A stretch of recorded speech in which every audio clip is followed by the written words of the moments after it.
The smell hits you first. That's what veteran crime scene cleaner Marcus Chen always says. 20 years in the business, over 300 scenes cleaned, and it never gets easier. But this one was different. March 14th, 2019. Marcus pulls up to a quiet suburban home in Portland, Oregon. Yellow tape still marks the doorway. The police cleared out 2 days ago. Case closed. Official ruling: suicide. A 32-year-old software engineer named David Morrison. Single gunshot wound to the head. No signs of struggle. The detective's report was clear. Textbook suicide. Marcus grabs his equipment from the van and steps inside. His job is to make the scene disappear. But sometimes, in the process of erasing, you find what everyone else missed. The living room is exactly how the police left it. Overturned chair. Dark stain on the hardwood floor. Everything matches the report. Open and shut case. Except something's wrong. In 2 decades of cleaning death, you develop instincts, and right now every instinct is screaming at him. He pulls out his camera and starts photographing the scene. That's when he notices it. The blood spatter pattern on the wall. It's not right. Marcus studies the pattern carefully. In suicide by gunshot, the spatter is directional, consistent with trajectory. But there's a fine mist of blood on the ceiling directly above. That doesn't happen with contact wounds. That happens with distance. The overturned chair is positioned 4 feet from where the body was found. Why would someone sit in a chair then move to the wall? Then he sees the coffee table. 2 glasses, recently used. Lipstick mark on one rim. The report said David lived alone. Marcus pulls out his phone. He knows he should just do his job and leave. But something won't let him walk away. Would you be able to ignore what you're seeing? He calls the detective. Detective Ramirez, this is Marcus Chen from Aftermath Crime Scene Cleanup.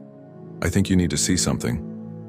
Detective Sarah Ramirez isn't thrilled about coming back to a closed case, but something in Marcus's voice made her turn around. Marcus shows her everything.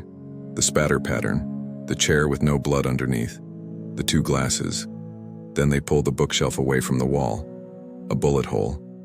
Small, round, 4 feet off the ground. The trajectory's all wrong for suicide, Marcus says. That shot came from across the room from where someone else would have been standing. Within hours, investigators find everything. The second bullet, faint bruising on David's wrists, a neighbor who saw an unfamiliar car that night, and the ex-girlfriend who had a key, who had motive, whose lipstick matched the glass. Her name was Jennifer Caldwell. When confronted with the evidence, she broke. David had discovered she'd embezzled $70,000 from their shared account. He was going to report her. She went to his house to convince him otherwise. They argued. She brought a gun. It went off. Then she staged it to look like suicide, wiped the gun, positioned the body, and left him to be found days later. Jennifer Caldwell was arrested and charged with second-degree murder. Without Marcus Chen's careful observation, she would have walked free. On November 3, 2020, she was found guilty and sentenced to 25 years to life. Marcus was called the witness that almost never was.